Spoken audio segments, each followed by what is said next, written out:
Siang, Bu. Baik, jadi sesuai jadwal kita akan kuliah kali ini dengan daring.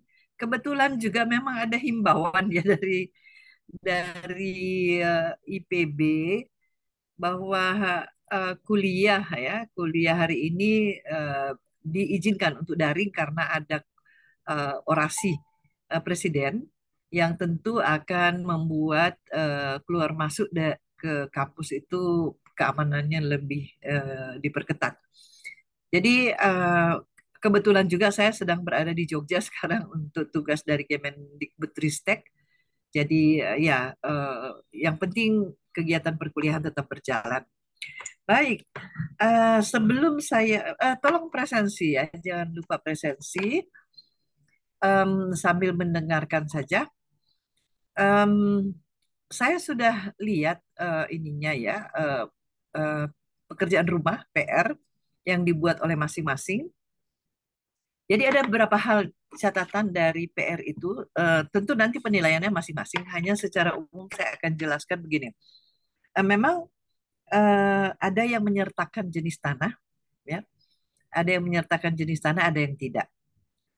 Eh, Tentu kalau yang menyertakan jenis tanah itu kemudian kita bisa menganalisis lebih lanjut eh, nilai bulk density ya, nilai bulk density kenapa seperti itu.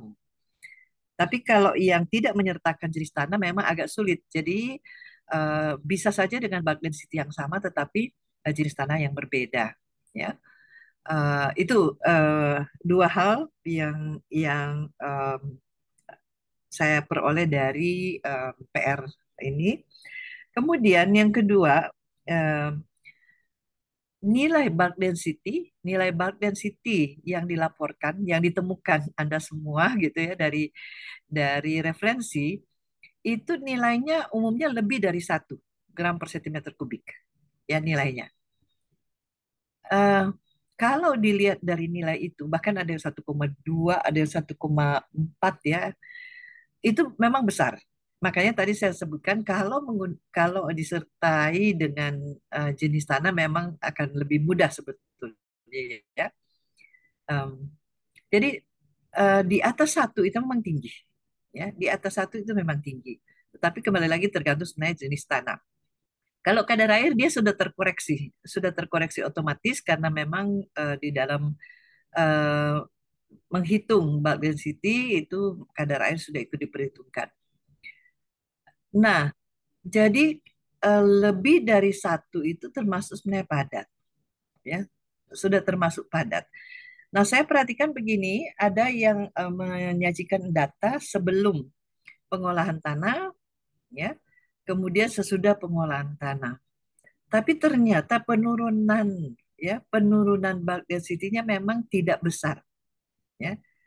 Jadi pada kuliah yang lalu juga saya katakan bahwa kalau indikator eh, hasil pengolahan tanah itu menggunakan bulk density, maka perubahannya tidak akan besar. Paling di digit kedua gitu ya.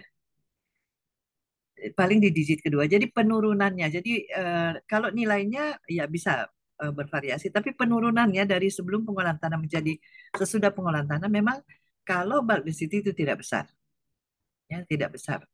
Jadi tadi ada yang 1,2 kalau tidak salah ya turun jadi 1, sekian. Jadi tidak banyak memang. Karena memang bulk density itu dari berat per volume, ya sehingga tidak begitu kelihatan perbedaannya, ya perbedaannya. Tapi bagi tanaman tentu akan sangat bermanfaat ketika misalnya nilai itu bisa membuat eh, media itu mendukung pertumbuhan akar tanaman, ya seperti itu. Nah, oleh karena itu, em, saya ingin Anda untuk pekerjaan rumah kedua, ya, eh, membuat, mencari ya referensi untuk tahanan penetrasi, ya, grafik. Tapi sebaiknya dalam bentuk grafik, bukan dalam bentuk tabel, tapi dalam bentuk grafik. Kalaupun Anda peroleh dalam dari tabel supaya dibuatkan grafiknya, ya. Tahanan penetrasi sawah, ya, bukan bukan lahan kering tapi sawah. Nah, kemudian jadi dari grafik itu kemudian Anda tentukan di mana letak dari hardpan-nya, ya. Di mana letak dari lapisan kedapnya, ya. Nanti kita akan lihat kalau tahanan penetrasi pasti akan berbeda dengan bulk density, karena kalau bulk density perubahan tidak akan besar. Tapi kalau dengan tahanan penetrasi seharusnya akan lebih kelihatan, ya, perbedaannya dari lapisan ke lapisan. Ya. Itu. Jadi itu untuk yang PR kemarin. Dan ini yang PR kedua, mudah-mudahan lebih memberikan pemahaman Anda terhadap eh, perubahan, ya, atau kondisi fisik tanah, lahan kering dan lahan sawah.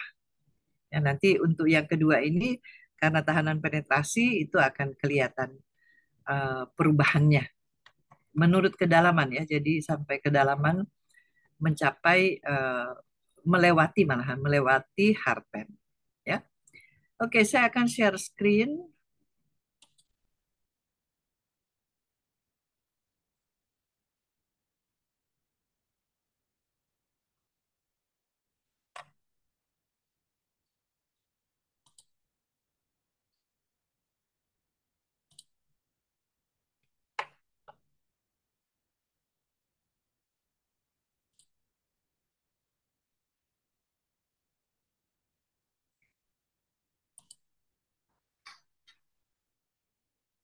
Bisa dengar, bisa melihat videonya terlihat? Belum muncul, Belum. Bu. Belum, Bu. Belum muncul, Bu. Belum, ya? Ya. Nah, Udah, Bu. sekarang sudah, Bu. Oh, Suaranya, bisa lihat sekarang. videonya bisa lihat. Oke, ya.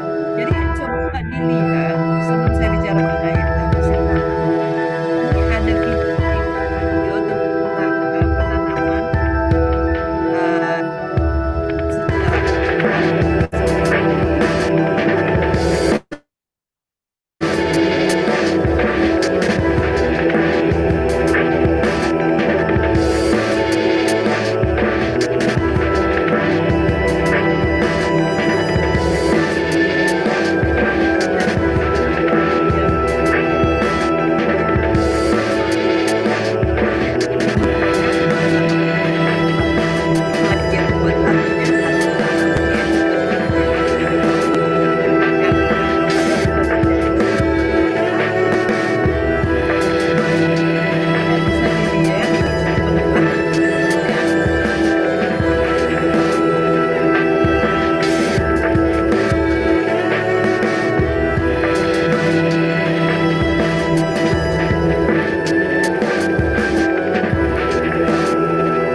saya tunjukkan sebelum nanti ada penjelasan mengenai eh, mesin tanam benih, ya, mesin tanam benih. Oke,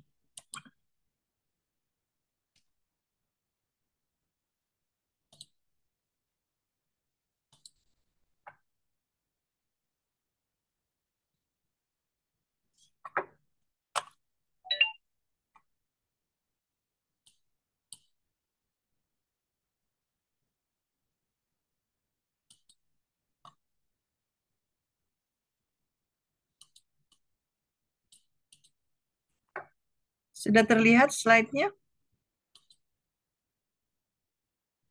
Sudah, Sudah, Bu. Bu. Sudah, Bu. Oke, ya.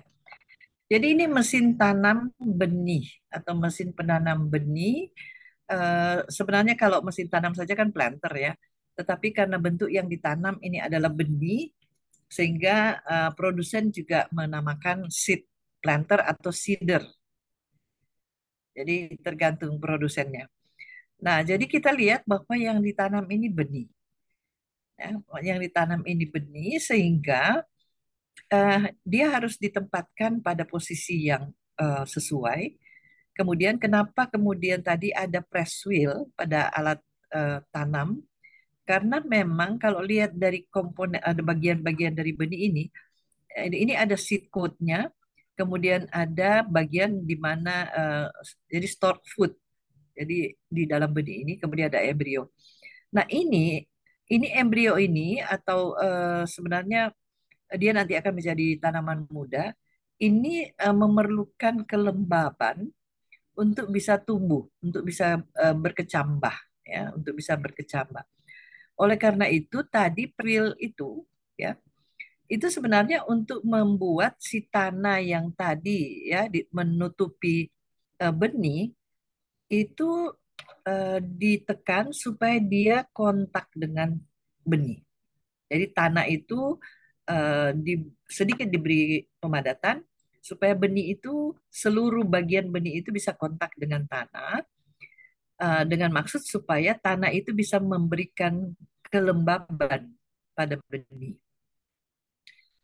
Jadi kalau dia lembab maka mendorong untuk benih ini berkecambah, ya, berkecambah. Oke, lebih lanjut. Nah, ini perkembangan ya, perkembangan meskipun di daerah tertentu ini juga masih digunakan. Tapi kalau kita lihat ini mulai dari yang tugal tadinya, tugal pun mengalami perkembangan karena ada tugal yang cuma sekedar membuat lubang, ada tugal yang memang sudah dilengkapi dengan boxnya, sudah dilengkapi dengan pembuka alur, sehingga tentu lebih cepat kerjanya. Kemudian ada yang sekedar seperti ini, ada benihnya itu bisa dimasukkan dalam satu box, kemudian dia mengalir di sini, ini sambil berputar. Ini juga ada yang seperti ini. Jadi ya, alat tanam sederhana, masih hand operated. Jadi artinya masih dioperasikan dengan tangan. Nah, kemudian meningkat menjadi alat tanam mekanis. Kalau yang contoh ini ada 4 row, ya 4 baris. Kemudian yang besar untuk perkebunan yang besar-besar memang tentu jumlah baris penanamannya juga akan lebih banyak. Ini contoh yang 8 baris.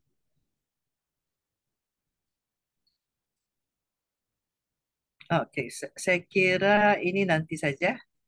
Eh, nah, sering kali kita mendengar bahwa Anda akan memanen apa yang Anda tanam. Eh, tapi ya meskipun eh, apa kata-kata bijak ini terinspirasi dari tanaman, tetapi pada kasus penanaman sebenarnya tidak selalu tidak selalu betul.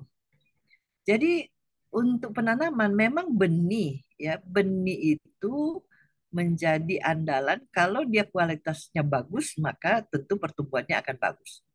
Sayangnya kan untuk dia bertumbuh baik kemudian sampai pada panen, itu tidak hanya ditentukan oleh kualitas benih, ya, tetapi lingkungan tumbuhnya pun ikut menentukan ketersediaan air, kemudian juga unsur hara yang ada di dalam tanah, ya. Tetapi betul bahwa untuk benih memang diharapkan benih yang memang mutu baik. Ya, jadi kalau kita beli benih di toko benih kan itu sering ada tulisannya misalnya daya daya tumbuhnya 80% misalnya atau 70%. Artinya akan ada sekian persen yang gagal tumbuh, ya, gagal tumbuh. Nah, itu. Jadi eh, memang betul bahwa benih itu dituntut untuk yang ditanam, yang namanya benih itu seharusnya punya daya tumbuh yang baik, ya. Tetapi setelah dia ditanam, ya, kualitas benih ini bukan satu-satunya yang menentukan nanti tanamannya bertumbuh baik atau nanti produksinya akan maksimal, ya. Nah, selanjutnya kita lihat apa yang dibutuhkan benih untuk bertumbuh, ya. Apa yang dibutuhkan benih untuk bertumbuh? Jadi kalau kita eh, perhatikan bahwa ada media tanam, ya, media tanam ada tanah, ya, kalau di hidroponik ya air air dengan haranya, kemudian ada yang udara, sekarang ada media media tanam juga udara, tetapi untuk kasus tanah misalnya, eh, media tanah itu sendiri ada tiga, ya, ada tiga em, komponen di dalamnya, ada padatannya, ada air, ada udara.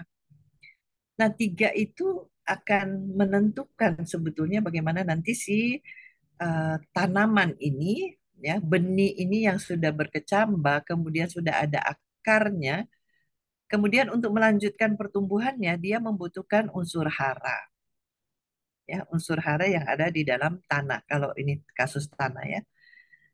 Nah, hara ada di dalam tanah memang. Ya, makanya petani melakukan pemupukan itu hara ada tersedia dalam tanah. Hanya saja kondisi tanah, ya, bisa saja kondisi tanahnya itu tidak memungkinkan si akar untuk menguptake atau mengambil unsur hara yang ada di dalam tanah itu sendiri, ya. Oleh karena itu kenapa sebelum penanaman tanah itu harus diolah, ya. Tanah itu harus diolah sehingga dia menjadi gembur, persentase udara di dalam tanah mencukupi, air juga bisa tersedia di dalam tanah. Nah, itu yang kemudian menjadi sebetulnya dua dua syarat, ya, untuk si benih bisa bertumbuh. Ya, ada udara di dalam tanah, kemudian ada juga air di dalam tanah. Ya, itu. Apalagi kalau benih ini sudah berkecambah, dia sudah ada akar, ya. Kemudian untuk pertumbuhan lebih lanjutnya dia sudah, kalau tadi dia masih menggunakan ketika masih benih maka dia menggunakan energi atau cadangan makanan yang ada di dalam tubuh benihnya. Tetapi begitu dia berkecambah maka sudah memerlukan cadangan makan atau asupan nutrisi hara dari media tempat dia tumbuh, gitu. Sehingga media ini harus betul-betul mampu, ya, ditembus oleh akar supaya akar ini bisa menguptake atau bisa mengambil unsur hara yang ada di dalam tanah, ya. Oke. Selanjutnya kita lihat ini karena kita akan bicarakan mengenai mesin tanam benih, maka apa yang nanti mempengaruhi kerja, ya, kinerja dari mesin tanam benih. Nah, kenyataan kan benih itu sangat beragam, ya, sangat beragam dari segi bentuk, ukuran, berat, kekuatannya, kebutuhan agronomisnya beda-beda, ya. Kalau dari gambar sini saja sudah kelihatan bahwa pumpkin, misalnya labu kuning ini beda eh, bentuk benihnya dengan misalnya teh, gitu ya, teh, benih teh, kemudian benih lobak, ya, benih kacang, kacang eh, apa namanya, kedelai misalnya atau kacang lain itu beda. Nah, apakah alat tanam atau mesin tanam ini harus spesifik untuk setiap eh, jenis benih ini? Ya, apakah harus dia membutuhkan spesifik eh, apa namanya mesin tanam? Coba Akbar Rizky, Saya Bu. Akbar, ya, Akbar. Kalau lihat begini ya, ternyata kan ada bentuknya, ukuran yang berbeda, beratnya, kekuatan, kebutuhan agronomisnya beda-beda. Nah, terkait dengan mesin tanam benih, apakah kemudian mesin tanam ini harus spesifik untuk masing-masing benih ini? Kalau menurut saya harus spesifik Bu, karena kan dari ukurannya saja udah berbeda-beda Bu. Jadi di keluaran mesinnya itu perlu perlu lebih spesifik Bu. Perlu lebih spesifik. Artinya tidak bisa satu mesin tanam kemudian berlaku untuk atau bisa menanam benih dengan beragam ukuran, bentuk Iya, gitu ya. Oke, iya Bu. nanti kita lihat ya. Oke, nah ini em, ada lagi ya jenis-jenis yang lain, jagung beda lagi, kemudian padi, apalagi kemudian benih-benih yang lain ya, kedelai, kemudian kacang hijau beda lagi. Nah, ini yang kemudian bagi produsen alat tentu akan menyulitkan ya. Apakah harus masing-masing jenis benih ini harus dibuatkan alat khusus, harus spesifik gitu ya. Kita lihat. Nah, jadi jagung misalnya, jadi eh, apa, masing-masing jenis tanaman ini dengan benihnya itu eh, sebenarnya penempatan benihnya kan tidak sama. Ada yang perlu dalam, ada yang cukup dangkal saja, ya. Itu kemudian akan membuat si mesin tanam ini punya tugas yang menyesuaikan. Jadi kalau jagung mau lebih dalam, ya lebih dalam dari yang lain, berarti dia harus alat tanamnya harus bisa menggapai atau mencapai kedalaman yang dibutuhkan oleh jagung. Ya. Begitu juga kalau kedelai, begitu juga kalau padi dan selanjutnya. Ya, kalau lihat seperti ini maka memang bervariasi juga. Nah, ini saya kira kita lewatkan saja karena ya yang ditanam adalah benih eh, itu eh, generatif. Kalau tanaman muda itu kan eh, vegetatif ya, eh, pola atau perkembangannya ya. Nah, sekarang kita lihat tujuan penanaman ini, tujuan operasi penanaman maksudnya itu menempatkan benih atau bibit, kita bicara benih sih sebetulnya sekarang, pada posisi dan tempat yang sesuai. Dengan demikian diharapkan kan pertumbuhan benih nanti baik, populasi tanamannya optimum, dan diharapkan ya produksinya itu akan maksimum. Jadi bagaimana begitu ya kalau untuk operasi penanaman ini harus menyesuaikan dengan tadi macam-macam benih itu. Ya. Ini memang PR besar sebetulnya untuk mereka yang punya produsen ya, produsen mesin tanam.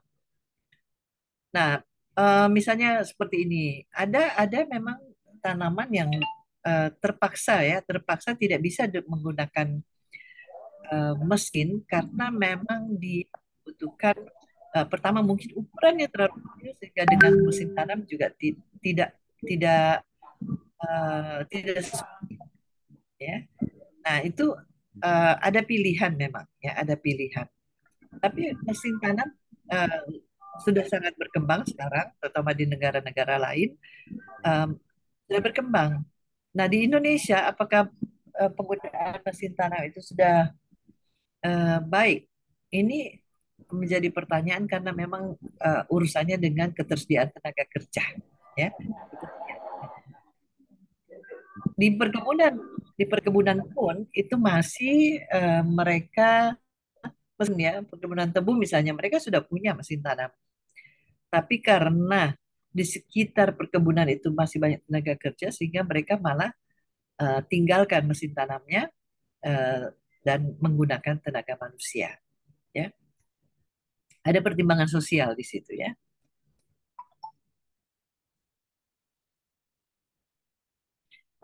Oke, jadi em, untuk mesin tanam ini dia kan punya fungsi mengatur, menempatkan benih dengan jumlah yang tepat serta posisi yang sesuai. Jadi tadi saya katakan ada tanaman yang memang perlu dalam, ada yang dangkal saja seperti ini terlihat ya. Penempatan benihnya eh, memang syarat agronomisnya seperti itu. Jadi ada yang misalnya lettuce ini kan sayuran ya, salad yang eh, umurnya saja cuma 2 minggu sudah bisa panen. Jadi dia tidak perlu dalam-dalam karena memang tidak bukan jenis tanaman yang nanti berbuah ya kemudian dipanen, tapi yang dipanen justru tanamannya sendiri.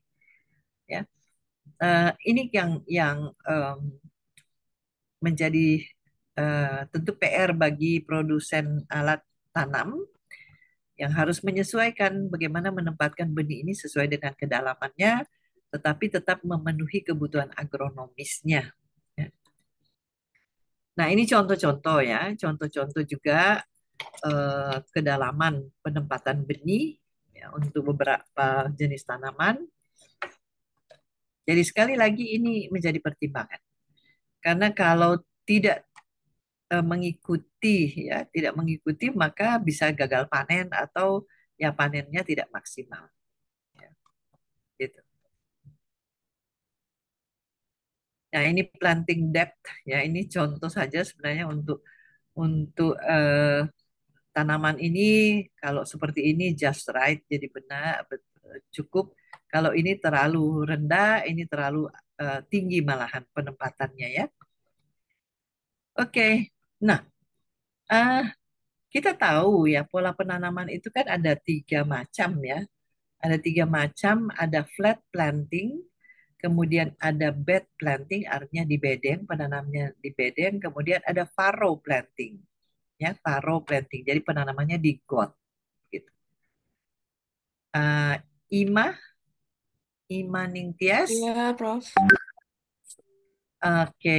Nah, kalau lihat begini, ini kan ada flat planting, jadi ya datar saja, gitu ya. Kan lebih gampang kalau lihat begini kan penanamannya lebih gampang ya kalau flat planting begini. Iya. Nah, biasanya kalau flat planting seperti ini sebetulnya pertimbangan pertimbangan utamanya apa sih kalau memilih flat planting? Bentar.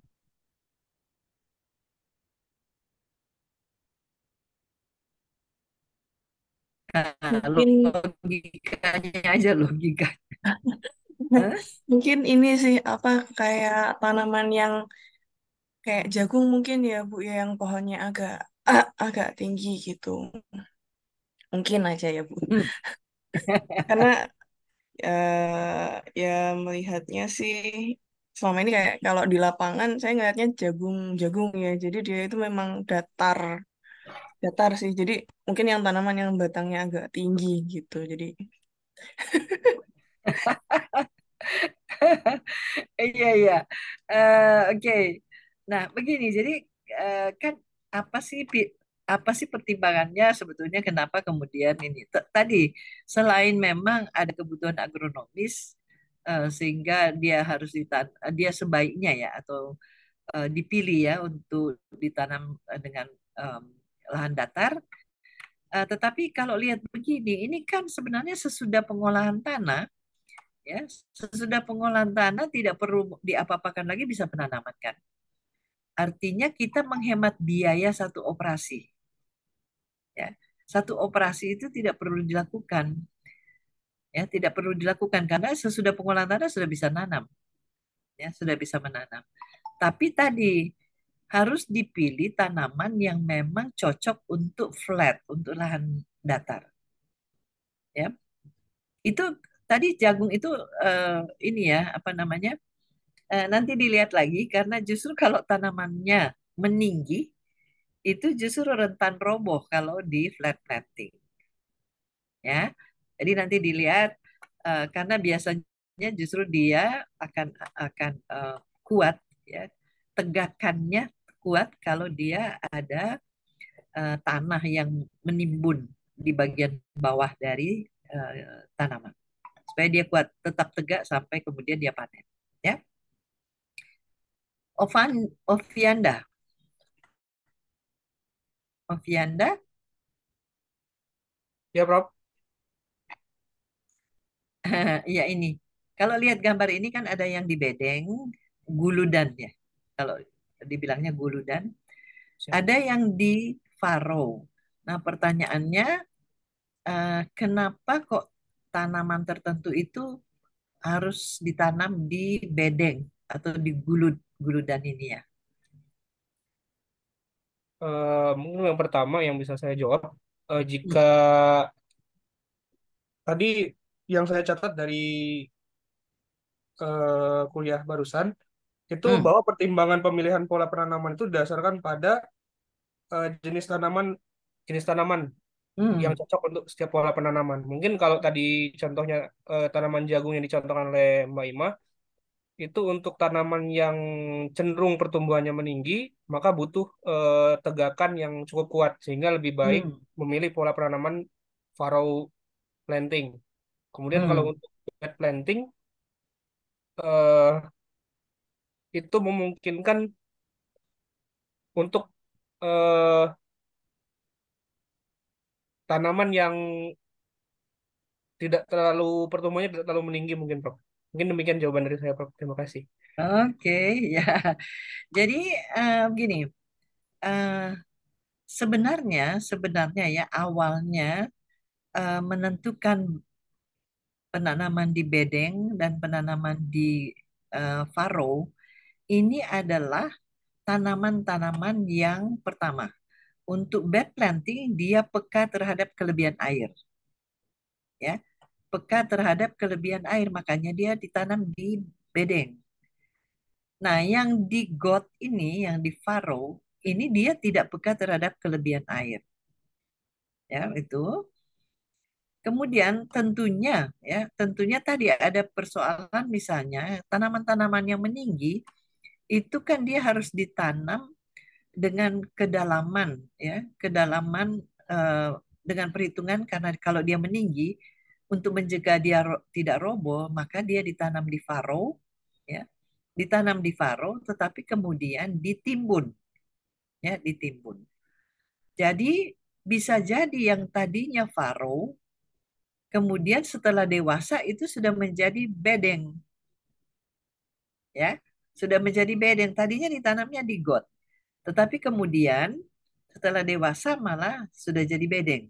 Itu eh, sangat mungkin karena yang ditanam di bedeng di faro pun itu perlu ditimbun ya, perlu ditimbun untuk membuat perakaran kemudian batang bawahnya kuat ya sampai dia kemudian meninggi sampai 2 meter misalnya ya gitu. Jadi yang pertama sebenarnya pertimbangan kepekaannya terhadap air ya. Karena kalau lahan-lahan hujan datang misalnya, dia pastikan airnya akan mengalir ke got. Ya. Sehingga untuk tanaman yang peka terhadap kelebihan air, dia lebih baik ditanam di hulu dan di bedeng. Ya. Eh, Ratu, Iya, Ratu, Bu. Iya, Bu. Ratu, Ratu tahu tanaman tebu? Tahu, Bu. Pernah lihat kebunnya? Eh, Kebun tebu iya, udah pernah lihat belum? kayaknya belum deh, Bu. Belum, belum ya. Oke. Nah, tebu itu kira-kira nih ya, ditanamnya di bedeng atau di faro? Kalau menurut saya, atas penjelasan Ibu mungkin di Di mana? supaya di Faro. Di Faro. Oke. Sekarang Ratu bisa ada handphone ya? Iya, Bu. Ada handphone kan? Coba dibuka, diketik ya di Google kebun tebu misalnya. Lihat kebun tebu, kira-kira tanamannya ada di mana? Coba dilihat.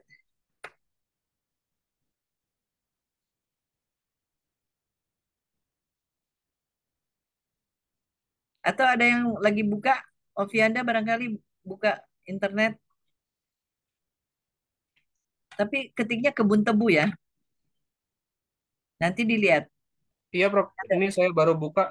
Kalau dari gambar tebu yang sudah meninggi itu dia malah kelihatannya di bed planting, Prof. di bedeng kan? Ya, di bedengan. Di bedeng. Iya.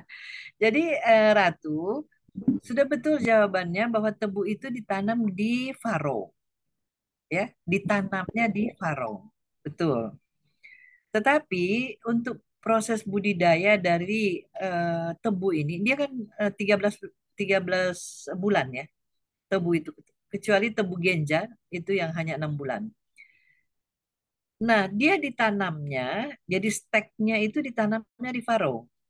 Nanti kan tumbuh tunas, ya, tumbuh tunas. Ini budidayanya dia itu 13 bulan lama.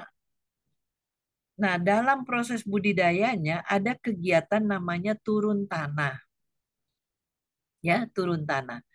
Jadi kalau kita membuat farrow, kan tanah yang di kiri kanan itu kan buangannya jadi bedeng kan sebetulnya. Ya. Nah, kegiatan turun tanah itu mengambil tanah yang ada di samping kiri kanan itu diturunkan, ya, diturunkan. Pada bulan kesekian ada kegiatan turun tanah pertama. Itu beberapa kali itu dilakukan, ya. Nah, bulan kesekian lagi ada lagi kegiatan turun tanah, ya. Jadi umur tebu makin besar, makin tinggi, kegiatan turun tanah itu juga ditambah. Nah, sampai kemudian seperti yang dilihat di Google itu, tanaman dewasa justru dia sudah ada di bedeng, ya. Dia sudah ada di bedeng justru. Karena sebetulnya ada kegiatan turun tanah yang berkali-kali itu sehingga ketika tebu dewasa itu justru sudah terbentuk bedeng, guludan, ya. Justru sudah guludan, tebu itu ada di guludan. Artinya apa? Dia kuat, ya. Dia kuat perakarannya kan dan batang bawahnya kuat sehingga bisa mempertahankan tegakan dari tebu, ya. Seperti itu. Jadi memang bisa berubah. Yang tadinya penanaman di bedeng, tetapi karena dalam proses budidayanya dia ada kegiatan turun tanah sehingga pada waktu dewasa dia ini apa sudah di bedeng. Nah sekarang uh, Isanul Fajri, Ya, hadir, Bu. Hadir. ya, ini kan tadi tebu misalnya ya ditanamnya di faro, ya, tetapi kemudian ternyata setelah dewasa dia justru ada di bedeng, ya, karena ada kegiatan turun tanah. Tujuannya kan untuk membuat si eh, apa namanya, tujuannya supaya tegakan ini bisa terjaga sampai kemudian tebunya dipanen. Itu eh, dihindari untuk tebu ini roboh, ya. Sangat dihindari untuk tebu roboh. Emangnya kalau roboh kenapa ya? Kalau roboh bisa gagal panen, Bu. Karena kan emang mudah rusak. Apa? Kalau misalnya karena kakek kan bisa Mhm. roboh gitu. Jadi kalau misalnya roboh bisa, Maaf, kurang jelas. ya Bu, udah jelas. Kalau Eh, menurut saya, Kenapa misalnya, kalau roboh emang kenapa? kalau yang Ada pertama, kalau misalnya roboh, itu tuh bakal bisa merusak tebunya, Bu. Jadinya bisa gagal panen nantinya. Selain itu, kalau misalnya roboh kan jadi tegakannya nggak teratur, jadi sehingga kan oh tebunya rusak. sulit. Oke, oke. Ya, ya. Kita lihat ya. Oke, Jasmine. Iya, Bu. Jasmine, ya, tadi kan eh, tujuan untuk menimbun ya, menimbun batang bawah dari tebu itu supaya dia terhindar dari Iya. roboh karena tebu itu tinggi kan, bisa 2 meter lebih tuh. Nah, kenapa emangnya kalau tebu roboh emang kenapa? Apa ruginya? Hmm, apa ya, Bu? Apa dia jadi jadi nggak banyak hasil ini ya, Bu? Biar buat jadi gulanya. Kan masih bisa dipanen ya? Kan tetap masih bisa dipanen ya, meskipun roboh. Iya. Kalau tadi jawabannya apa? Siapa tadi? Sanul itu nanti tubuhnya rusak katanya kan? Ya betul, tubuhnya rusak bisa. Tapi yang prinsip itu sebetulnya apa tuh kalau tubuh roboh? Hmm, apa ya, Bu? Kan masih bisa dipanen ya? Bisa, Bu. Cuman kayaknya kayaknya nggak banyak hasilnya deh, Bu. Nanti kapas dipanennya kalau roboh karena rusak itu. Nah, oke. Nggak banyak hasilnya tebunya yang nggak Pas banyak hasilnya atau apa apanya? air tebunya itu loh, Bu, yang nantinya bisa dipakai. Kayaknya sih kayak gitu, Oh, Bu, karena tebunya rusak. air tebunya. Oke. Jadi kalau bahasanya itu rendemen, ya rendemen Iya, Bu, gulanya rendemen. turun, Iya, Bu, rendemen. ya rendemen gulanya turun. Jadi begini, tebu kalau roboh dia itu kan tidak mendapatkan sinar matahari yang cukup. Padahal pemasakan air tebu untuk jadi gula itu kan memerlukan matahari, ya. Sehingga kalau dia roboh, dia kan tidak mendapatkan sinar matahari yang penuh gitu ya. Nah, dengan demikian rendemennya akan turun, ya, rendemennya akan turun. Jadi tidak terbentuk gula yang cukup gitu. Padahal tebunya sih subur tadinya ya, tapi karena tidak terkena matahari, proses pemasakannya tidak maksimal sehingga rendemennya rendah. Nah, makanya tebu itu dihindari supaya jangan sampai roboh. Selain tadi teknis teknis yang disampaikan bahwa nanti bisa juga tebunya rusak karena mungkin operasi apa namanya? Operasi di perkebunan itu membuat tebu roboh itu bisa bisa saja terinjak alat atau terinjak orang ya rusak ya, atau mungkin karena ada air sehingga dia terendam air ya. Tapi yang sebenarnya adalah itu dia tidak mendapatkan matahari justru pada periode atau pada fase pemasakan ya, pada fase pemasakan sehingga rendemennya tuh rendah ya, rendemennya rendah. Itulah sebabnya diupayakan selalu tebu itu tegak ya, gitu. Itu urusan tebu ya, yang memang dia unik. Jadi penanamnya di paro, tetapi kemudian setelah dewasa justru ada di bedeng. Ya, itu maksudnya. Memang ada jenis tebu, ada varietas tebu yang ini mudah roboh. Ada yang seperti itu. Nah, oleh karena itu tebu yang mudah roboh itu kalau menggunakan sistem mekanis, yaitu akan sulit karena biasanya kalau mekanis itu agak dangkal faronya ya. Oke, ya kita lihat lebih lanjut. Jadi ini mesin tanam benih. Nah, jadi tadi sudah diperlihatkan bahwa memang faktor benih ini menjadi penentu, mulai dari bentuk, ukuran, kekuatan, kebutuhan agronomisnya, sehingga membutuhkan alat tanam yang memiliki kemampuan tanam ya sesuai dengan sifat-sifat ini. Oke, ukuran kecil-kecil ya, udah ukuran karena benih itu kecil-kecil umumnya ya. Ukuran kecil-kecil ini memang merancang alat dengan eh, untuk menanam benih yang kecil-kecil memang tidak mudah ya, tidak mudah. Kemudian bentuknya beragam ya. Ada yang bulat, oval, pipi, gepeng, dan sebagainya. Kemudian beratnya sangat ringan. Umumnya ringan kan ya. Jadi alat yang didesain untuk menanam ini juga eh, harus mengatasi supaya jangan sampai dia malah bukannya jatuh ke tanah yang dirancang untuk ditanami, tapi malah ke bawah angin, ya, terbawa angin ke tempat lain. Kekerasannya umumnya keras memang karena kan benih itu sesudah dipanen itu kan dikeringkan. Pertama untuk tahan lama, ya, untuk tahan lama. Tetapi juga ada tujuan supaya dia kuat ketika ditanam. Ya. Kemudian ada sifat-sifat khusus. Tadi ada contoh di situ coated. Ya, coated seed artinya benihnya itu dibungkus, ya, dibungkus. Sebenarnya tujuannya untuk menghindari gangguan hama. Ya, sebenarnya tujuannya itu. Tetapi karena uh, material yang digunakan untuk mengcoat atau untuk membungkus ini juga adalah sudah mengandung unsur hara, maka dia aman ketika ditanam. Sebelum mendapatkan hara dari tanah, itu bahan pembungkusnya juga sudah cukup mensuplai nutrisi ke benih. Ya. Selain di dalam tanah pun dia aman karena masih terbungkus. Ya.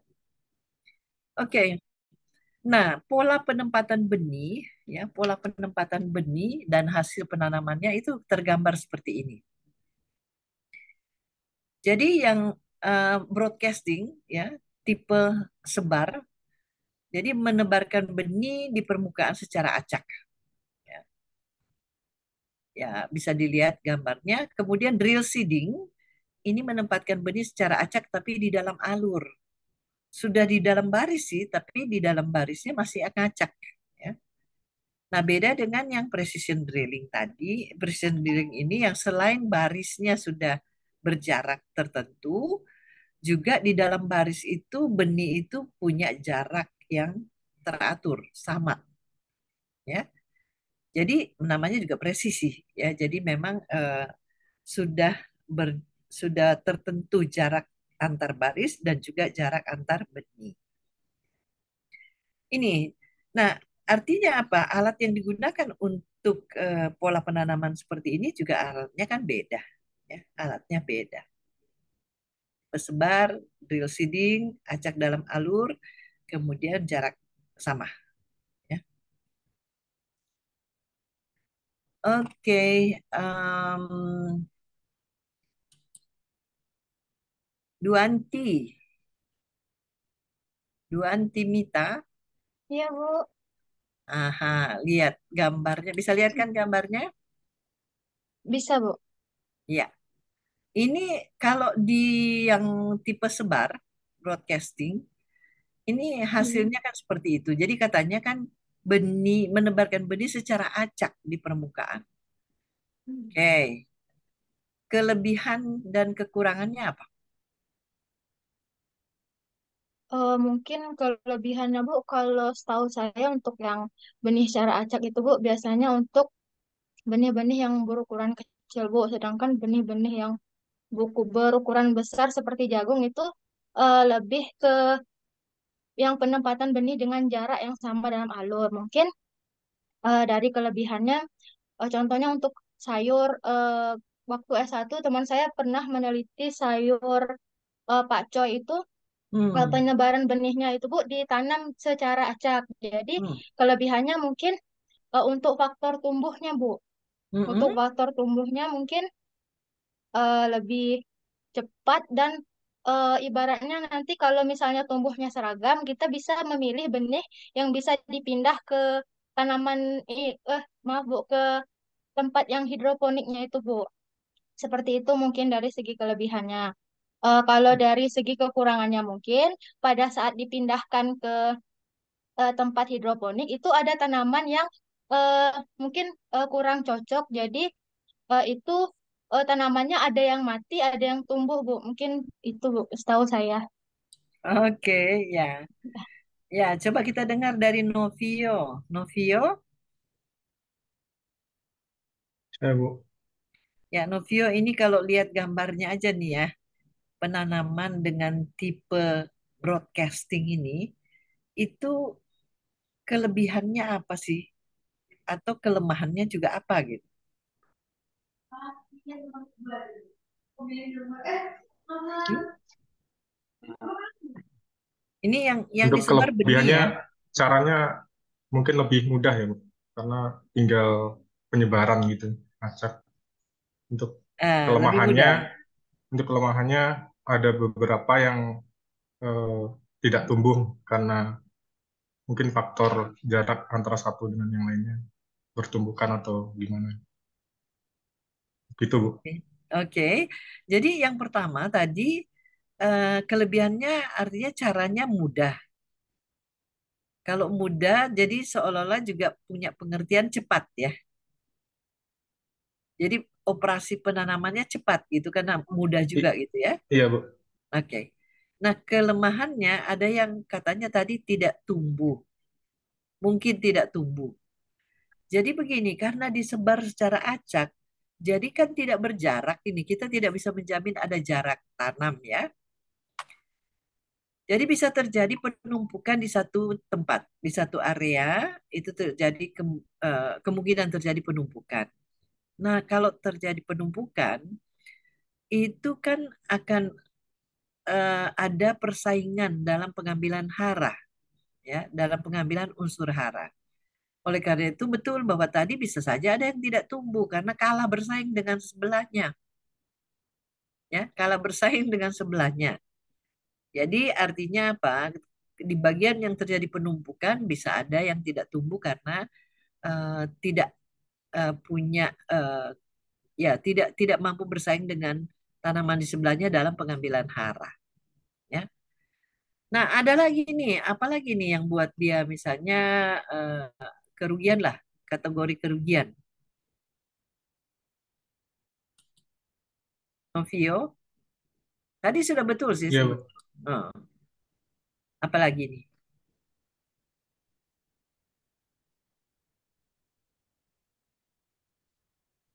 Mungkin untuk pemerataannya ya. Jadi Pemerataan kurang kurang merata. kurang merata. Oke, kurang merata ya. Nah, satu sebetulnya yang apa disebut kerugian sebetulnya untuk penanaman model broadcasting ini adalah membutuhkan benih banyak, ya. Di satu area itu kan sedapat mungkin itu ada benih kan, tapi karena penebarannya secara acak, ya terpaksa harus harus benihnya rada banyak supaya menjangkau semua area. Nah, padahal benih itu kan mahal, ya. Benih itu mahal.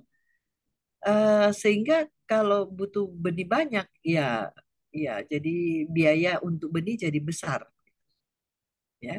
Padahal di dalam pertumbuhan itu tidak juga menjamin semua tumbuh karena tadi kalau ada penumpukan, maka bisa ada yang tidak tumbuh karena terjadi persaingan dalam pengambilan hara, ya, gitu. Jadi betul Novio tadi eh, ke kelebihannya dia memang mudah operasi penanamannya mudah, tetapi tadi jadi eh, banyak yang membutuhkan benih. Kemudian yang kedua itu bisa ada yang tidak tumbuh karena terjadi penumpukan yang eh, kemudian terkait persoalan pengambilan hara.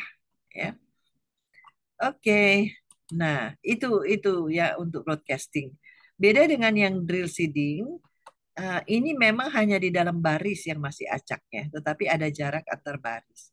Precision drilling itu karena sudah berjarak ya lebih terkontrol ya. Jadi bisa merencanakan jumlah kebutuhan benih dengan baik ya. Masih berbeda dengan drill seeding ini yang masih secara acak. Ini juga masih terjadi persaingan pengambilan hara di dalam baris ya, di dalam baris. Oke. Ini klasifikasi berdasarkan pola penempatan benih. Kalau tadi kan karena eh, penempatan benihnya secara acak ya alatnya namanya broadcast seeder. Ya. Kemudian drill seeding ini nama alatnya row atau grain drill. Kemudian precision drilling ini nama alatnya precision drill. Kemudian ada memang attachment yang lain. Nah, yang penting di sini di dalam klasifikasi ini sebetulnya bila dilihat dari tipe penggandengannya, ya. Tipe penggandengannya ada yang tipe trailing, digandengan begitu saja kemudian ditarik. Nah, itu memang persoalan karena tidak bisa dinaik turunkan. Jadi kalau di trailernya itu masih ada benih, kemudian ditarik, maka ya selama dia ditarik ya bisa benih itu keluar meskipun tidak berada di area penanaman. Ya. Kemudian ada front tractor mounted. Jadi tipe mounted ini ada dua. Ada front tractor mounted, ada rear tractor mounted. Kalau front berarti posisi dari alat tanam ini ada di depan. Ya. Dan dapat dinaik turunkan karena dia mounted. Ya. Kemudian yang rear tractor mounted dia letaknya di belakang dan juga dapat dinaikkan dan diturunkan. Sehingga kalau tidak melakukan operasi penanaman ya dinaikkan alatnya. Seperti traktor kan ada 3-point hitch ya. Ini juga sama. Ya kalau tidak melakukan penanaman ya dinaikkan. Kalau mau menanam ya diturunkan. Nah, posisinya saja ada yang di depan, ya, kemudian ada yang di belakang. Sekarang begini, ini meskipun ya ini skematik, ya secara skematik saja ditunjukkan bagian-bagian utama dari mesin tanam. Tadi di video itu sudah kelihatan sebetulnya. Di video itu sudah kelihatan ada hoppernya, ya tempat benih, kemudian ada yang menjatah benih, ya membuat si benih itu turun satu-satu, ya atau turun dua, ya. Ini penjatah benih. Kemudian yang ketiga itu saluran benih. Tadi di video kelihatan sekali, ya ketika benih turun mau ke tanah itu ada dia melewati saluran benih namanya ya seed tube. Kemudian sebenarnya sebelum turun benihnya ada bagian di depan alat itu furrow opener ya pembuka alur ya. Pembuka alur itu kelihatan tadi ya. Kelihatan Rizka ya. Iya, Bu, saya Bu. Rizka, tadi memperhatikan videonya terlihat tidak pembuka alur. Tadi ini atau namanya furrow opener, pembuka alur. Kelihatan tidak? Iya, Di tadi video? Bu. Kelihatan. Bentuknya seperti apa? Seperti kayak galur-galur panjang gitu ya, Bu. Galur-galur panjang. Alatnya, komponen Oh, alatnya. komponen alatnya tadi seperti piringan-piringan itu bukan, Bu? Betul. Ya, jadi tadi pembuka alurnya berupa piringan yang dibuat berlawanan. Jadi berlawanan arahnya, ya. Sehingga ketika dia bekerja di tanah itu dia membentuk alur. Jadi betul, ini berupa piringan. Kemudian tadi ada kelihatan juga ya press wheel. Penutup alur dulu. Penutup alur tadi juga ada berupa piringan juga. Ya, kalau memperhatikan ada berupa piringan di bagian belakang. Kemudian ada press wheel ya yang tadi memberi penekanan sedikit pada tanah yang di mana benih sudah dimasukkan. Ya.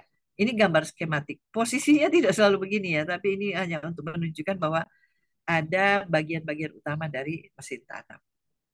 Oke, nah kita lihat ya ini ya hoppernya sudah bisa kelihatan di sini bentuk ini hoppernya.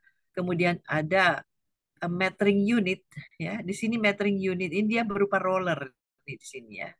Nah, hopper ini ada yang menyebutnya sebagai seed box saja, ya seed box.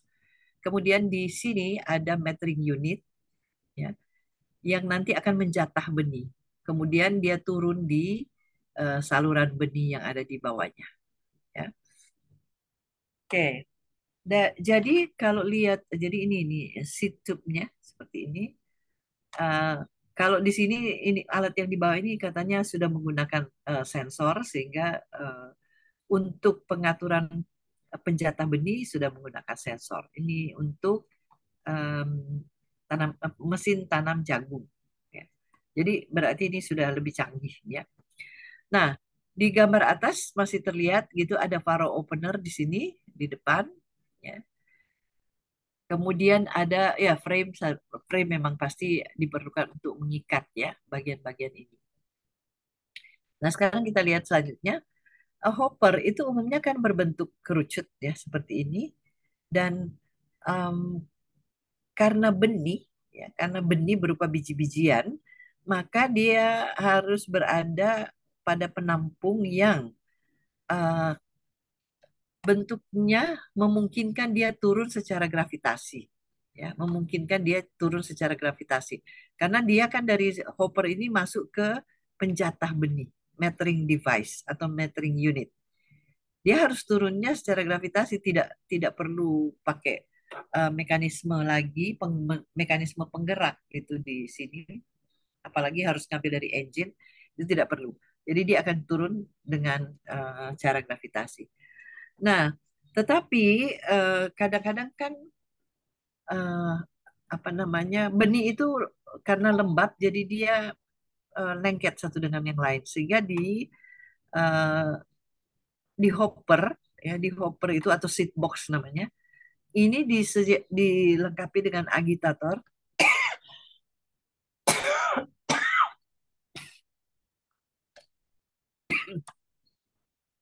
Maaf.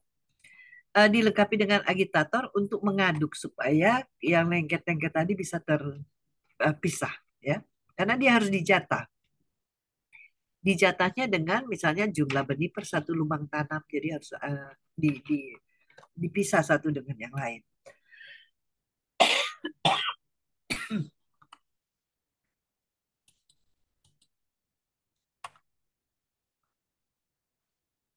Nah, aspek teknik pada desain hopper. Jadi aspek tekniknya ini kalau jagung misalnya, maka harus tahu ini kerucutnya ini sudut alfanya ini berapa. Supaya si jagung itu tadi bisa meluncur turun secara gravitasi. Ya. Rasio antara diameter dengan ketinggian, ya, ini sama-sama nanti menentukan juga sudut alfanya, tetapi diameter atas dan diameter bawah pastinya ya. Ini akan menentukan sudut ini. Nah, biji-bijian kan punya apa yang disebut dengan angle of repose. Ya. Angle of repose ini karena dia biji-bijian ya. Jadi kalau ditaruh itu ya akan membentuk bentukan uh, prisma ya, prisma terbalik. Nah, Akbar,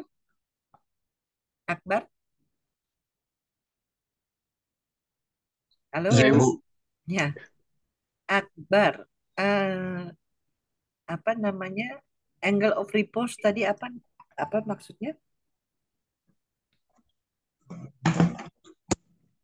Apa, Bu? Ya, angle of repose. Ini kan biji-bijian punya tuh setiap biji-bijian jagung itu punya angle of repose. Kemudian juga padi, kedelai itu masing-masing punya yang namanya angle of repose. Apa tuh?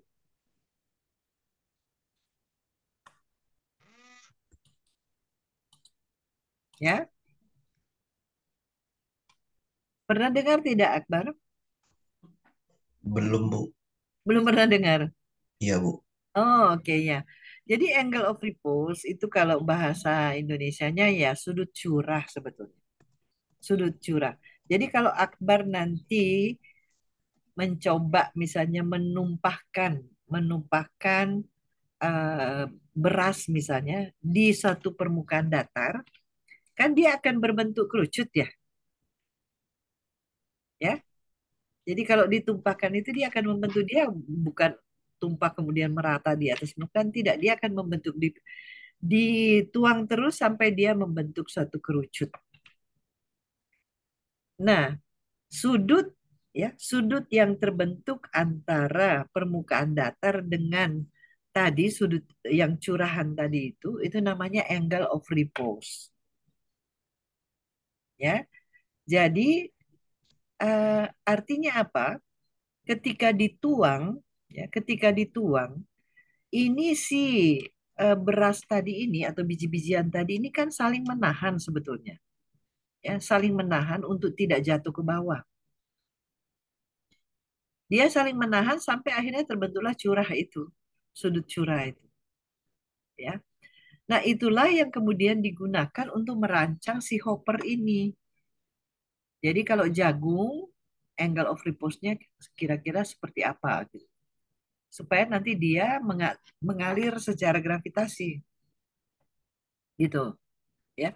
Jadi aspek teknik pada desain hopper itu justru berdasarkan tadi, karena ada gaya gesek dari setiap dari biji-bijian yang akan bergerak ini, kemudian juga ada gaya gesek antara biji-bijian dengan dinding, ya, dinding. Nah, itu harus diatasi kan. Nah, supaya dia tetap bisa mengalir ke bawah dengan gaya gravitasi, maka gesekan-gesekan ini harus diatasi dengan cara desain dari uh, hopper ini dibuat sedemikian rupa supaya tetap masih bisa mengalir. Artinya tahanan yang dialami itu bisa teratasi dengan kemiringan dari hopper ini.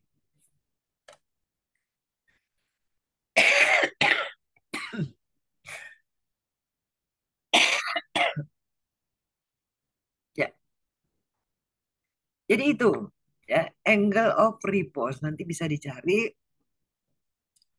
Kalau terjemahannya sih biasanya orang menggunakan sudut curah, tetapi kalau mau definisinya bisa dilihat.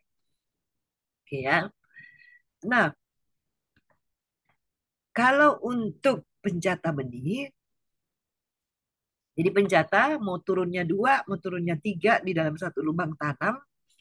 Ini tadi di gambar itu ada roller, ya. Jadi sebenarnya ini berputar, kemudian benih yang dari atas itu turun, terbawa oleh oleh roller ini. Kemudian di sini ada katup, ya, katupnya terbuka tutup yang nanti menentukan apakah yang keluarnya 2 atau keluarnya 3, begitu ya. Itu tergantung setting yang dilakukan, ya. Jadi aspek tekniknya apa gitu yang di sini. Pertama, waktu benih itu turun, ini kan dia tadi ada gesekan, ya, gesekan antar benih, kemudian gesekan dengan dinding, kemudian di sini ada roller metering unitnya, ini juga terjadi gesekan. Apalagi si metering unit ini dia harus membawa serta benih yang akan dikirim ke saluran benih. Ya. Nah, oleh karena itu, maka gaya-gaya atau tahanan yang dialami selama proses penjataan ini juga ini akan menentukan berapa sih kebutuhan daya untuk mesin tanam ini. Ini baru satu komponen, ya, baru satu dari alat tanam. Belum lagi nanti ada lagi daya yang lain yang harus dihitung, yaitu ketika pembuka alur, ya. Pembuka alur dia kan membuka alur, berarti ada gesekan dengan tanah. Ada gesekan dengan tanah sehingga tanah itu justru membentuk alur. Begitu juga dengan penutup, ya, penutup benih, covering unit. Dia juga sama, dia kan mengambil tanah untuk menutup benih. Ya, begitu juga untuk press wheel. Nah, semua ini kalau dijumlah maka akan menentukan berapa kebutuhan daya dari mesin tanam secara keseluruhan. Kalau ini baru daya untuk metering unit ini, ya. Nah, ada cara lain untuk menjatah benih, yaitu dengan menggunakan tekanan udara. Ya. Dan tekanan udara, apakah ditiupkan atau disedot, ya, vakum.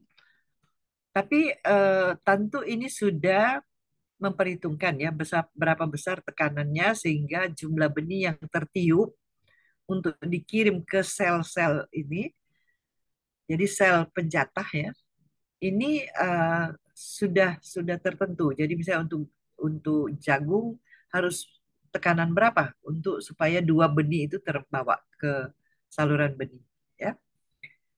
Kalau kedelai berapa tekanannya? Jadi itu semua diperhitungkan. Tentu sudah melalui uji-uji, ya. Uji-uji dengan tekanan sekian, ternyata 2 benih cukup dengan tekanan sekian. Ya, seperti itu. Nah, cara lain, sebentar ya.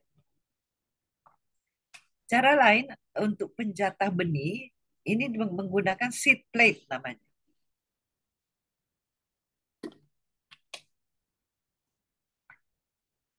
Seed plate.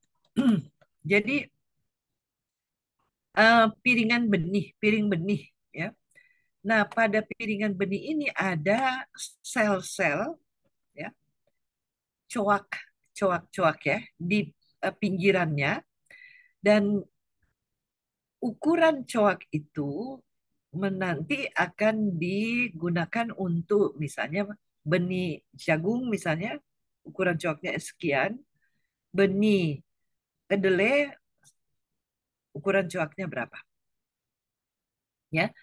Jadi seed plate ini tidak terbatas jumlahnya mau pakai tanaman apa, jenis tanaman apa atau jenis benih apa, tetapi eh, seed plate yang nanti membedakan. Oleh karena itu tadi pertanyaan di awal pertanyaan di awal, apakah nanti si mesin tanam ini harus punya mesin yang spesifik untuk setiap tanaman? Ya, itu mahal, ya, sangat mahal kalau misalnya untuk jagung harus sendiri, untuk kedelai harus sendiri, untuk kacang hijau harus sendiri. Ya, itu terlalu mahal. Oleh karena itu, produsen melihat sebenarnya karena ini sama-sama biji-bijian, variasi variasi ukurannya masih bisa dikelompokkan, sehingga dia cuma perlu membedakan seed plate ini, ya, hanya perlu membedakan seed plate, ukuran coak-coaknya ini, ya, ukuran sel-sel ini, ya, makanya koleksi untuk satu mesin tanam, koleksi dari piringan ini bisa banyak, ya, bisa banyak, karena memang eh, tergantung mau mau tanam apa. Disesuaikan ukuran ini. Jadi kalau lihat di atas kan rapat nih selnya. Yang di bawah, paling bawah ini ukuran selnya lebih besar tapi jaraknya makin jauh di antar selnya. Jadi itu saja yang diganti-ganti. Sehingga bisa satu mesin tanam itu bisa untuk menanam berbagai jenis tanaman tetapi dengan menggunakan seed plate yang berbeda. Ya. Oke, begitu ya. Nah, sekarang posisi dari seed plate ini ada yang vertikal seperti ini. Jadi benih dari hopper itu jatuh ke bawah. Ini ada putaran tentunya. Kemudian ada yang miring seperti ini, ya. Kemudian ada yang datar seperti ini. Nah, tentu masing-masing ada kelebihan dan kekurangannya, tapi pasti ada tujuannya kenapa dia dibuat seperti ini, ya. Jadi ini untuk penempatan piringan, ya, piringan penjata benih atau lempeng penjata benih. Ya. Ini yang realnya ya, yang realnya atau penjata benih ya, yang real. Ini untuk yang international harvester ya. Ini seperti ini penjata benihnya. Kemudian yang Ford ya, yang Ford ini memang tidak disebutkan tanaman apa, tetapi seed plate-nya seperti ini modelnya. Ya. Jadi masing-masing produsen itu punya punya spesifik mesinnya sendiri-sendiri dengan seat plate-nya masing-masing ya. Oke. Nah, kalau lihat ini Ford Ford ini kan biasanya untuk mobil ya, tapi ternyata dia juga membuat mesin pertanian. Ya. Lamborghini juga sama, Lamborghini juga dia punya mesin pertanian. Ya, mesin tanam seperti ini. Oke, nah pembuka alur tadi sudah saya sebutkan di video terlihat dia menggunakan double disc ini, ya, double disc dengan arah yang berlawanan sehingga bisa membuat alur. Ya. Kemudian ada yang tipe model sepatu juga bisa. Kemudian single disc berarti dia harus punya kemiringan tertentu untuk bisa bekerja membuat alur. Nah, apa aspek tekniknya?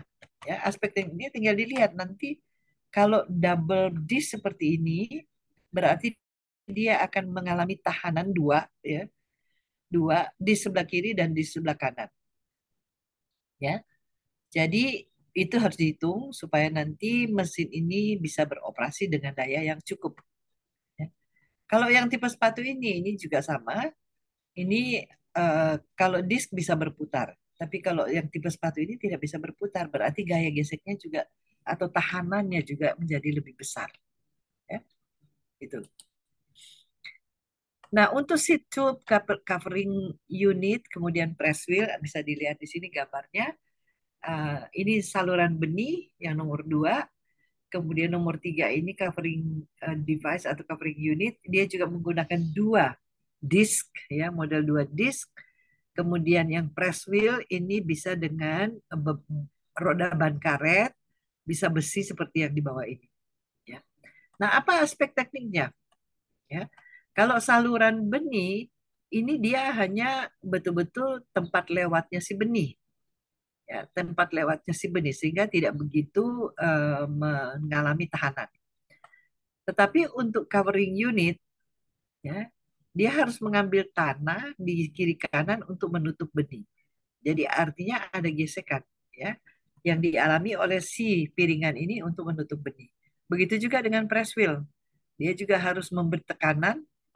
Nah, semua ini kalau di total-total maka daya yang diperlukan itu terdiri atas komponen tadi. Mulai dari hopper, kemudian eh, metering unit, penjata benih, kemudian saluran benih, kemudian ini ya penutup benih, ya, covering unit dan press wheel. Itu.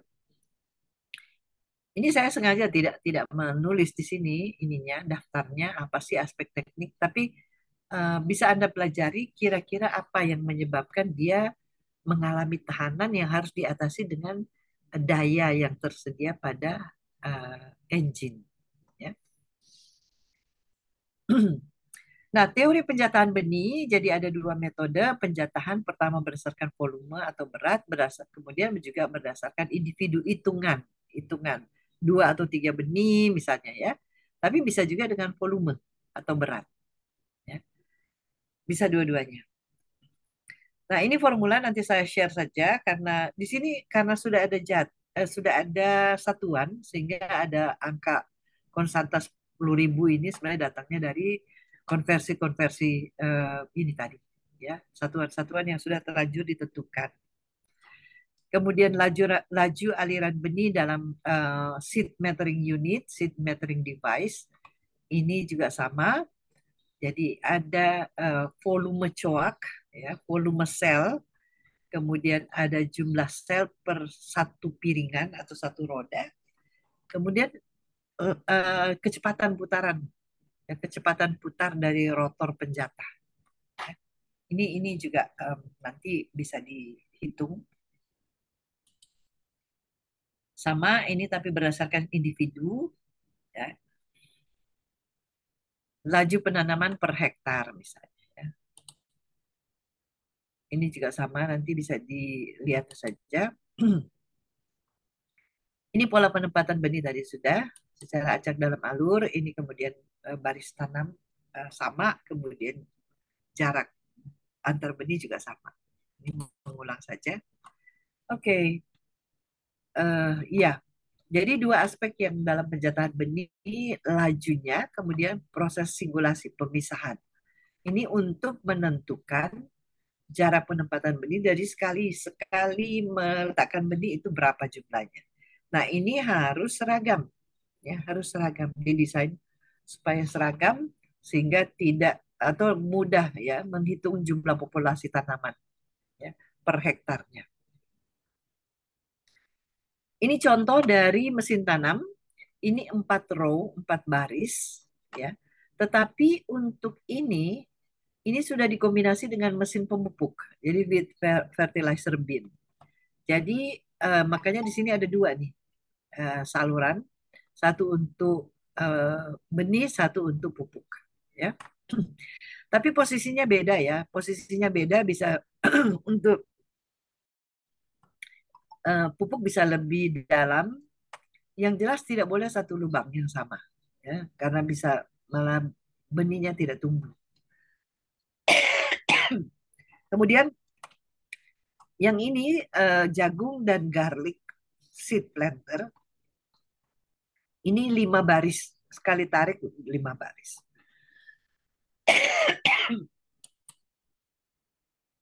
Ini 1 baris saja. Ini tipe yang berbeda karena di sini tidak menggunakan disk ya.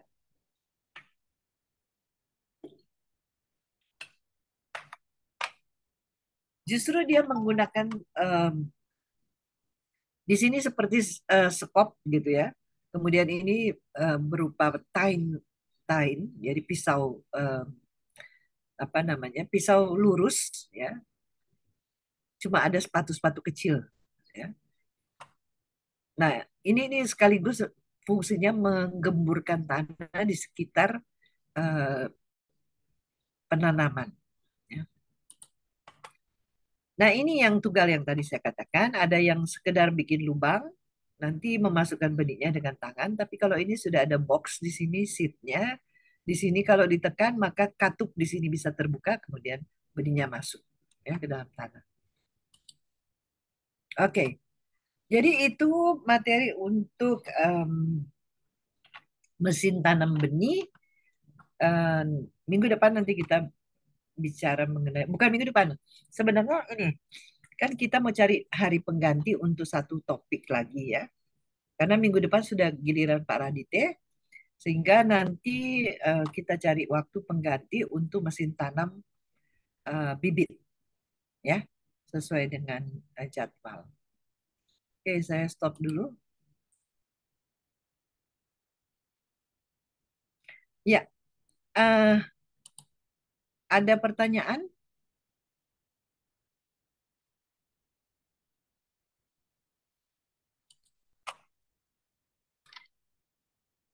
Tadi itu kita kan tidak sekedar karena ini S2, jadi nanti tolong dipelajari ya. Karena tadi kan komponen-komponen mesin tanam benih itu sudah disampaikan. Kira-kira kalau dia beroperasi ya, kan teori-teori gesekan, teori apa namanya, ya gesekan tahanan ini berlaku pasti di situ. Dan itulah semuanya yang nanti akan menentukan berapa kebutuhan daya dari mesin tanam. Ya.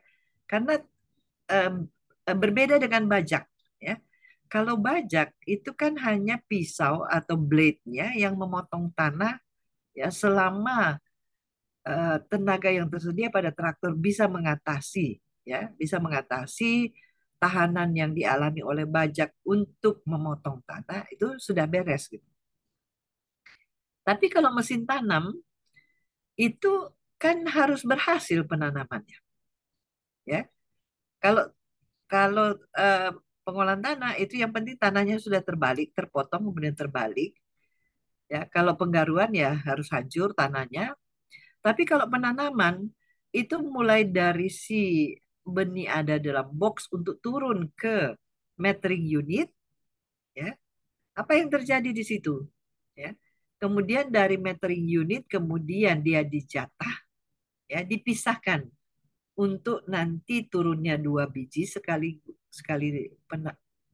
disalurkan ya untuk satu lubang tanam atau berapa itu ada gesekan yang atau tahanan juga yang harus diatasi karena si roller tadi ketika dia mengambil benih itu kan dia perlu perlu juga tenaga. Makanya di situ ada kecepatan putar dari roller ya, untuk mengambil benih tadi yang menjatah. Nah, itu aspek-aspek teknik sebetulnya yang harus diperhitungkan di dalam mesin tanam. Ya. Tadi saya tanya mengenai angle of repose. Kenapa si hopper itu harus miringnya sekian? Ya, karena memang untuk mengatasi tahanan yang dialami, kalau tidak kan macet itu, ya, tidak turun benihnya. Nah, itu kenapa kemudian dihitung ya kemiringan. Kemiringan dari kerucutnya ya. Oke, ada pertanyaan?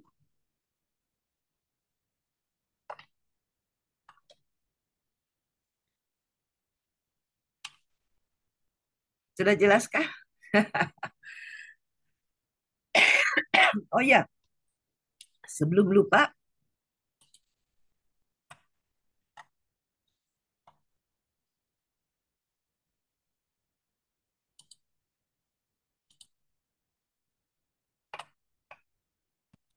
saya lupa tadi ini harus ditunjukkan sebetulnya.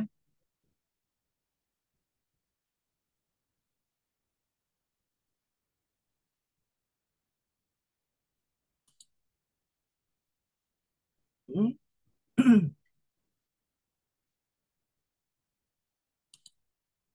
Sebentar.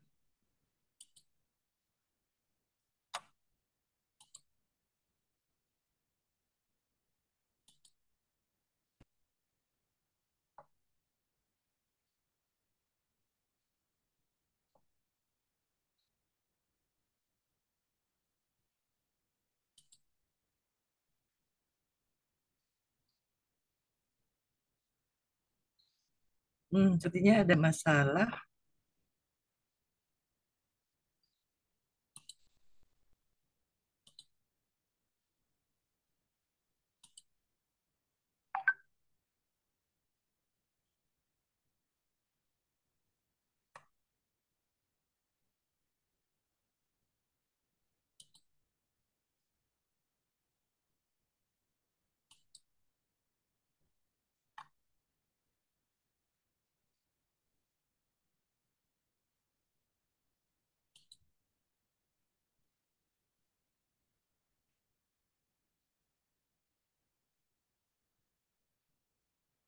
Ini biasanya sih langsung otomatis ini ya. Mungkin ada setting yang salah ini di sini. Ya, coba ya.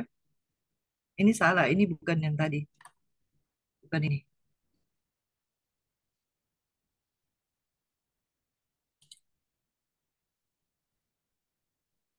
Oke. Nah, jadi sebenarnya ada video yang satu saya siapkan untuk menunjukkan bagaimana si eh, pembuka alur ya. Pembuka alur yang tadi saya katakan bahwa dia juga punya apa tahanan yang besar karena harus memotong tanah ya. Harus memotong tanah meskipun bukan pengolahan tanah bukan. Tapi dia memotong tanah hanya untuk membuatkan alur untuk penanaman ya. Nah, tetapi eh, hasil pengolahan tanah itu kan tidak selalu seragam ya, tidak selalu seragam hasilnya. Partikel-partikel atau bongkahan yang dihasilkan, agregat yang dihasilkan tidak selalu sama. Sehingga si pembuka alur ini juga akan mengalami tahanan ketika misalnya hasil pengolahan tanah ini kurang baik. Jadi dia harus bisa mengatasi si bongkahan-bongkahan yang masih ada di permukaan supaya dia bisa membuatkan alur untuk penanaman. Nah, sebenarnya video yang saya siapkan itu untuk itu, tapi nanti ya saya coba cek lagi minggu depan bisa nanti di apa ditunjukkan. Jadi em, berat sebetulnya pekerjaan si faro opener ini lumayan berat karena dia harus mengatasi eh, kondisi ya, kondisi tanah yang dihasilkan oleh pengolahan tanah ya, yang belum tentu kemudian ideal untuk penanaman sehingga dia harus atasi itu ya. Baik, ada pertanyaan? Kalau sudah jelas, eh, memang nanti saya akan share PowerPoint-nya, tetapi yang penting sebetulnya kan penjelasannya ya. Penjelasannya bisa diikuti sehingga eh, yang tertulis di dalam PowerPoint itu poin-poinnya saja, tapi sebenarnya ada uraian di situ yang perlu dipahami. Ya. Oke. Eh, ini saya mau tanya kalau minggu depan, kalau minggu depan eh, hari Rabu ya biasanya waktu itu ya. Hari Rabu masih diisi nggak hari Rabu minggu depan? Rabu siang kosong Bu, insya Allah. Yang tadi yang respon apa tuh? Yang kemarin-kemarin diisi oleh mata kuliah lain itu tidak Eh, ada minggu depan. Kemarin cuma pengganti Bu, jadi pekan depan kosong lagi. Oh gitu. Oke. Ya Bu. Ya, jadi mudah-mudahan ya eh, tidak ada jadwal yang bentrok-bentrok begini. Saya sendiri juga jadi eh, karena ini kebetulan bimbingan teknis ya untuk kepala dinas, kemudian em, apa eh, satuan-satuan pendidikan, mereka harus mendapatkan sosialisasi untuk manajemen talenta, ya. Sehingga ya mau tidak mau karena banyak ini ratusan orang yang hadir yang harus mendengarkan sehingga untuk merubah jadwal susah ya. Jadi ya mohon maaf kalau saya harus merubah-rubah nih jadwalnya. Iya, Bu. Ya yang penting kuliahnya tetap terlaksana. Ini juga karena jam istirahat jadi saya masih bisa Iya. mengambil waktu. Oke, kalau tidak ada pertanyaan Bu, nanti ya nanya, Bu. Untuk Jumat depan itu offline atau online, Bu? eh, kan Jumat depan itu sudah giliran Pak Oh, Radite sudah kan. Ya, baik, ya. Bu. Jadi kuliah pengganti untuk saya tidak mau mengambil, saya tidak ingin mengambil jatahnya hari Oh, ya. Jumat, Baik, Bu. tetapi kita cari hari lain. Jadi kalau misalnya Rabu memang kosong, mungkin hari Rabu itu, Rabu Ya. siang ya. Baik, Bu. Rabu siang saya pakai untuk pengganti yang kurang satu kali itu ya. Ya, baik, Bu. Jadi saya sudah bilang sama Pak Raditya bahwa Jumat depan eh, Pak Raditya yang akan mengisi. Nanti yang kurang dari saya itu mengambil hari lain. Ya. Baik, Bu. Oke, nanti begini, PR-nya sama, tolong dikumpulkan ke komtinya, ya, nanti secara kolektif dikirim ke saya. Ya, karena ini kan tugas individu, jadi pastinya mestinya sih berbeda untuk masing-masing. Dan sekali lagi nanti saya juga ulas apa yang kalian laporkan, supaya bisa memberikan pemahaman kenapa data atau hasilnya seperti itu gitu ya. Kalau Baghdad City hampir mirip-mirip semua ya. Nah, hampir mirip, lebih besar dari satu dan itu sebenarnya tinggi. Sebetulnya itu tinggi ya. Tapi bahwa ada yang menyebutkan tanahnya lempung memang betul ya. Kalau tanah liat, lempung itu memang Baghdad City-nya rata-rata agak tinggi ya. Oke, saya kira begitu ya untuk kuliah hari ini. Terima kasih. Sampai minggu depan. Ya, bukan minggu depan, artinya sampai Rabu depan kalau kalau bisa ya. Baik, Bu. Oke. Terima kasih, Bu. Terima kasih, Bu. Oke.